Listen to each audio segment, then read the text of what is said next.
Dois estudos divulgados hoje tratam dos primeiros habitantes das Américas e encontraram hipóteses diferentes para a povoação aqui da América do Sul. A pesquisa publicada pela revista Science diz que a ocupação das Américas foi bem mais rápida do que se imaginava e que o povo de Luzia, o fóssil mais antigo das Américas, tem ancestrais na Oceania. O trabalho é uma parceria do Museu Nacional da UFRJ, da Universidade Federal de Minas Gerais e da Universidade de Copenhague, na Dinamarca. No foco do estudo genético dos pesquisadores estão as origens do povoamento do continente americano. Que sequências de DNA tinham os primeiros habitantes das Américas? De onde vieram? Como se espalharam? Em busca dessas respostas, pesquisadores da Dinamarca, em parceria com cientistas do Museu Nacional e da Universidade Federal de Minas Gerais, conseguiram extrair e identificar genomas detalhados de esqueletos de cerca de 10 mil anos encontrados no hemisfério sul. A partir disso, eles fizeram duas importantes descobertas. A primeira é que as Américas foram povoadas rapidamente por ancestrais geneticamente semelhantes que se espalharam pelo continente e se adaptaram aos mais diversos ambientes. O que é diferente do que se acreditava até então, de que o povoamento tinha sido gradativo. A segunda descoberta diz respeito à sequência genética encontrada nos esqueletos analisados.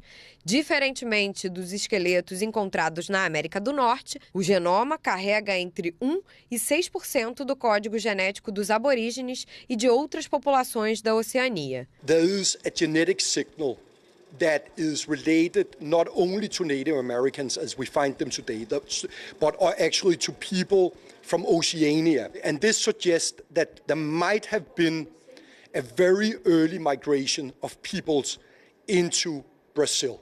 O sequenciamento de DNA foi feito nos esqueletos descobertos pelo pesquisador dinamarquês Peter Lund no século XIX, na cidade mineira de Lagoa Santa, região metropolitana de Belo Horizonte. Ele então enviou esses esqueletos há cerca de 150 anos para um museu em Copenhague, na Dinamarca. E há cerca de 6 anos, os pesquisadores começaram a trabalhar com eles e chegaram a essas descobertas. Agora, eles querem justamente fazer uma reaproximação com o Brasil para poder tentar responder às perguntas que ainda estão no ar. É sensacional que é possível resgatar DNA antigo dessa idade da América do Sul. A maioria do DNA antigo que foi resgatado no mundo inteiro é do hemisfério norte. A Luzia, que foi resgatado depois do incêndio do museu. Porque ela, sendo mais velha que os esqueletos que nós conhecemos, pode realmente resolver essas perguntas que nós não entendemos ainda. A Luzia, a qual o pesquisador da Universidade de Copenhague se refere, é a nossa Luzia, o esqueleto mais antigo já encontrado na América do Sul, também descoberto na região de Lagoa Santa. Recentemente resgatada dos escombros do Museu Nacional, Luzia pode ser o novo objeto de pesquisa desses cientistas. Eles querem descobrir o genoma e a idade exata dela, para assim saber mais sobre as origens dos primeiros povos que ocuparam as Américas. Will be crucial to get her DNA in order to resolve this question of where did this oceanic signal come from. So I really much hope that we can retrieve DNA from Luzia. A pesquisadora do Museu Nacional, Cláudia Carvalho, acredita que a divulgação dos resultados desse estudo, neste momento, é uma prova de que o museu está, sim, vivo. O Brasil ele se torna o foco de uma questão importante para entender o movimento da nossa espécie. A gente reforça de novo o potencial que a arqueologia, que os estudos do passado no Brasil têm para responder a perguntas que não são só do Brasil, mas que são da humanidade. Bom, já a pesquisa da Universidade de São Paulo, da Universidade de Harvard e do Instituto Max Planck chegou a um resultado diferente. Pelo estudo, o povo de Luzia veio diretamente dos ameríndios da América do Norte. Quem vai explicar para a gente é a Daniela Salerno, que está aqui em São Paulo. Dani, boa tarde para você. Os pesquisadores estão sugerindo até um novo rosto para Luzia, não aquele que a gente já está acostumado?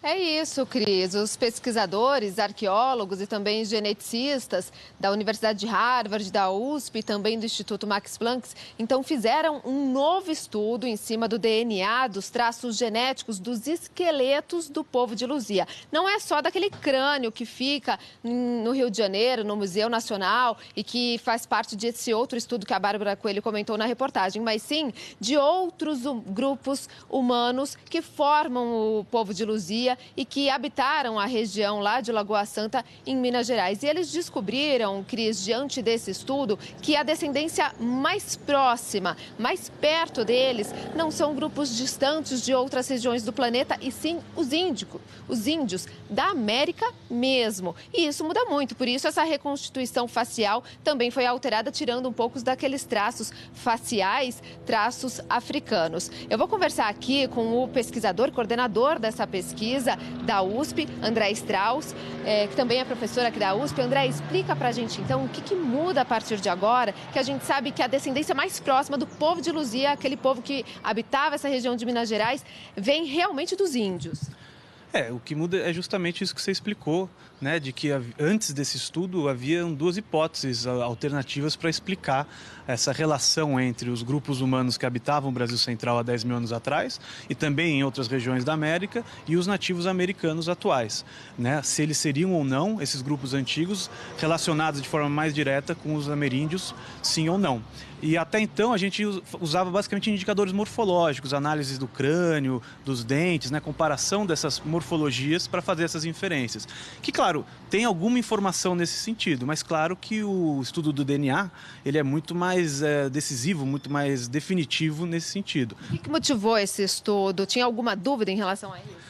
Exato, né? Como haviam duas hipóteses alternativas, a gente queria buscar o método, a técnica científica que nos permitisse responder com um alto grau de certeza qual das duas possibilidades estava correta. Eu acho importante a gente destacar aqui, André, que isso a gente está falando da descendência mais direta. Aqueles ancestrais que vieram lá da África, passaram pelo Estreito de Bering, essa tese continua. A gente só está falando da descendência mais direta, portanto. Perfeito, né? O fato fundamental de que todos nós, todos os seres humanos do planeta, têm uma origem africana, né? Isso, nosso estudo nem toca nesse assunto, né? A gente está discutindo aspectos mais tardios dessa diáspora africana, né, do Homo sapiens. Tem a ver com o povoamento da América, não com esse evento do surgimento do homem na África. E que isso muda bastante a partir de agora, então? Muda no sentido de que agora a gente tem uma convicção mais forte de que o povo de Lagoa Santa fazia parte, pelo menos em grande parte, do pool genético ameríndio e não representaria, portanto, uma população drasticamente diferente dos outros ameríndios, como havia sido postulado anteriormente. Tá joia, muito obrigada. E aqui, só para a gente exemplificar, Cris, a gente separou um crânio, essa é uma réplica fiel de impressora 3D, né, André? Em cima disso que foi feito os estudos, né? Na verdade, em cima desse crânio foi feita essa nova reconstrução facial que vocês devem ter visto. Especificamente desse crânio, a gente não extraiu o DNA, porque como ele estava muito inteiro, a gente optou por não fazer uma amostragem. Mas a reconstrução facial foi feita em cima exatamente desse crânio. Tá joia. Fica aí, então, essa nova pesquisa tão importante para a gente, para a nossa história, né, Cris? É isso aí. Muito obrigada, viu, Dani? Agradece muito ao pesquisador também. Agora, fica também evidente, diante dessas duas pesquisas que trazem cenários diferentes, que a ciência tem um longo caminho a percorrer ainda para, de fato, dar uma resposta definitiva em relação à origem dos povos aí das Américas, né, Dani? Obrigada, viu? Boa tarde para vocês dois.